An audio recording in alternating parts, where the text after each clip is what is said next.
قرآن مجید میں ویسے تو عرفات کا تذکرہ بھی ہے، اور اس کی ایک جو بہت بڑی فضیلت ہے وہ بڑی واضح ہے کہ قرآن مجید میں حج کے بارے میں کہ حج کرو،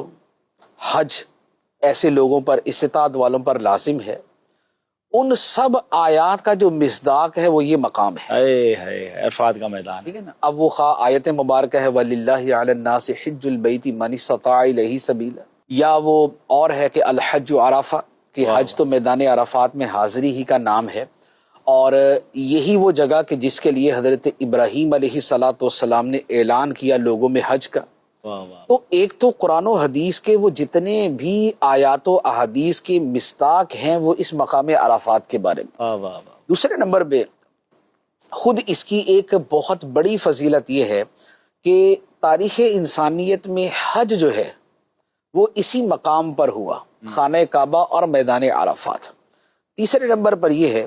کہ حضرت ابراہیم علیہ السلام، حضرت اسماعیل علیہ السلام اور دیگر انبیاء علیہ السلام نے جو حج کیا وہ اسی مقام پر کیا۔ نبی پاک صلی اللہ تعالیٰ علیہ وسلم کی تشریف آوری اور آپ کے ساتھ صحابہ کرام کی کوئی 1.25 لاکھ کی تعداد جو ہے وہ اس مقام پر حاضر ہوئی، تو یہ اس ادا کو ادا کرنے کا، یہ اس طریقے کو ادا کرنے کا دن اور جگہ ہے۔ پھر اس کے ساتھ اس دن حاضر ہونے والوں پر اللہ تعالیٰ فخر فرماتا ہے فرشتوں کے سامنے کہ دیکھو میرے بندے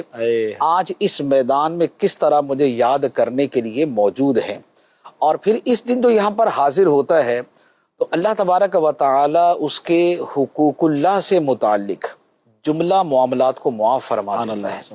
اس کی جو بھی اس سے معاصی سرزد ہوئے، جو بھی اس سے گناہ ہوئے،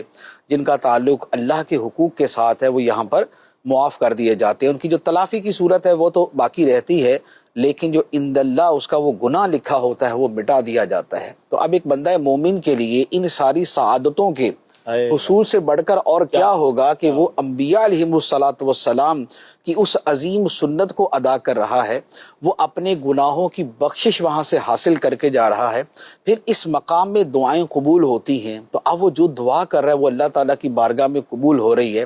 اچھا، پھر جس وقت حاجی وہاں پر ہوتا ہے اسی وقت وہاں پر حضرت الیاس علیہ السلام اور حضرت خضر علیہ السلام بھی موجود ہوتے ہیں۔ گویا ایک وہ میدان ہے کہ جہاں پر اسے حاضری نصیب ہوئی کہ اللہ کے 2 نبی وہاں پر جلوہ فرما، اور اس کے علاوہ اور انبیاء علیہ السلام کون سے تشریف لا رہے اس کا ہمیں پتہ نہیں، لیکن نبی پاک علیہ السلام نے جیسے فرمایا